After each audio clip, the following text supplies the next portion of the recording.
Good afternoon from the south bank of the River Thames, where Salford City are the visitors to Ebbsfleet United in the Vanarama National League. Ebbsfleet are unbeaten in 3 as they make a late push to the playoffs again. Gary Hill makes 2 changes, but in the midst of an injury crisis can only name 4 substitutes. Yammies make 5 changes, including first league starts this season for Manny Disarufo and Devontae Redmond, while Nathan Pond returns at the back with Gus Mafucha and Lois Maynard in midfield. Sides both making their way out onto the pitch here in the sunshine in east, or to the east of London, should I say, in the lands just by the Thames estuary. That's where we are in Ebbsfleet, and this is another massive game for Salford City.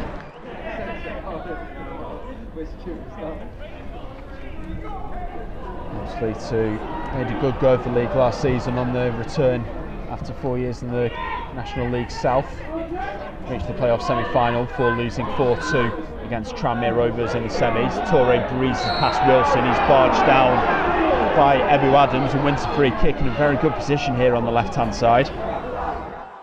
But here's Redmond, right-footed from the left-hand side. Just swing one towards the far post. Pond heads it down and it's just wide of the left-hand post. No one rising with Pond. He won the header very well as that one bounced down, just bounced wide to the left-hand post, and that's the best chance of the game. Next Saturday we are at home against Solihull Moors, who in this season's surprise package.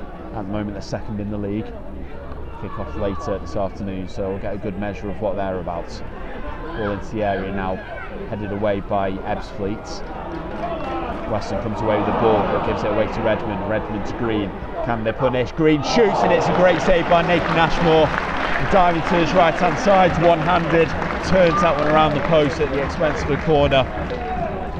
Salford trying to punish the hosts here. Instructions from Graham Alexander to Redmond for this corner maybe. So the usual suspects up. This one goes straight in from Redmond towards the back post. Hogan gets there, puts the ball back in. Piergianni heads down and heads Salford in front here at the Cufflink Stadium. Ebbsfleet 0, Salford City 1, and it's an 8th goal of the season for Carl Piergianni. Brilliant ball back across from Liam Hogan, and Piergianni in the right place gets up and plants a header down into that bottom left corner. And it's what Salford deserve after 31 minutes here at Ebbsfleet United.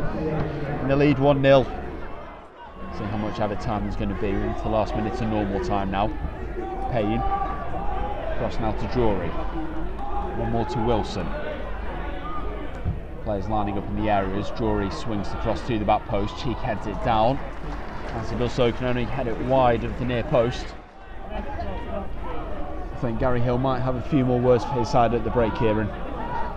Yeah. Over the last couple of minutes they've worked a couple of decent openings but not really made much of it, but yeah, like you said, Gary Hill will want to get his players in and he'll want to rile them up for the second half as this 2 minutes been added on, but here we are on the attack. Mafucha again driving forward, Disarufo challenged by Magri. I heard the clash down in front of us and it's a yellow card for the Ebbsfleet number 3. Maybe a chance to punish before the break. Redmond right-footed, floats the ball to the back post. Pond gets up and heads it across and it comes off the post this time from the former Fleetwood man. Again rising at the back post. Salford's height has been phenomenal in this game so far. And again, Pond's within a couple of inches. No one closing down Hogan at the minute. He can chase the ball down the channel, holds play up and send it forward looking for Disarufo, but it's intercepted by King. Now into Whiteley, challenged by Redmond. Mafucha now finds Maynard, skips around the challenge from Payne and still going down the channel for Green. Green into the area, one-on-one with Ashmore, keeps his cool and it's cleared away as it bounces up in the middle. The Salford bench on the feet, they thought that was 2-0. But Ebbsfleet do enough to clear the lines. Ashmore clears the ball forward. Finds his way to Graham. Cheek returns it to Graham, trying to get outside of Wiseman. Plays the ball off now for Weston. Weston runs into Maynard's, but it finds a passing field to Payne. Payne through to Cheek. Tripped by Piergianni, right on the edge of the area, and free kick in a great position this for Ebbsfleet United to the right of centre and only a couple of yards outside the top of the box. looks like Weston composing himself, left-footed now. He does lift it over and lifts it onto the roof of the netting and behind for a goal kick. But I think once Chris Neal's taken this, that could be that. Still waiting, it's down to the referee, remember. There could be another minute to go. But the whistle does go to his mouth, and Salford City's 7-match unbeaten winless run is over. A 1-0 win here at Ebbsfleet United. Carl Piergianni, the man with the goal in the first half, has given it to them. And it was just solid throughout the afternoon. Brilliant at the back. Rarely gave Ebbsfleet United a sniff. For Ebbsfleet though, it's the first defeat in 4. And their search for even a goal continues. That's 3 without, 1 now for Gary Hillside. That's a big step for Salford towards the playoffs. You can see what it means to the players as well as they congratulate each other. And Kieran, we said before the game how important this game is. What do you reckon? Also a red card for Andy Drury. I'm not sure what's happened there, but Andy Drury's just been sent off.